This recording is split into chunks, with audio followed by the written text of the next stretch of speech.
quand on s'est lancé avec Pachamama, on a voulu faire un petit peu de teasing sur les réseaux sociaux sans dire qu'on lançait une solution sur le fait de tirer à l'été. Et du coup, on s'était photographié avec l'équipe. On était en train de travailler. On s'était photographié avec des tétrelles de tire-lait. Donc, les tétrelles, c'est un peu c'est le petit biberon avec la sorte de grosse ventouse qui vient se déposer sur le sein.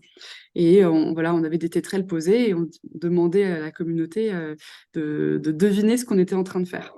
Et en fait, là, on se rendait compte qu'il y avait vraiment un sujet, c'est qu'en fait, personne ne savait ce qu'était cette tétrelle, à part les femmes concernées par l'allaitement. Et on a eu des propositions de haut-parleurs, de brumisateurs, de ventouses, plein de choses. Et en fait, pas du tout de tir-allaitement. Et c'est une anecdote qu'on aime bien raconter parce qu'on se rend compte qu'en fait, en termes de culture, il y a quand même beaucoup de choses à faire sur la sensibilisation et sur l'information qu'on peut apporter aux gens quand on sait que c'est quand même un sujet qui concerne beaucoup de femmes et qu'en fait, bon, bah, le grand public ne sait pas à quoi ressemble un tire-lait.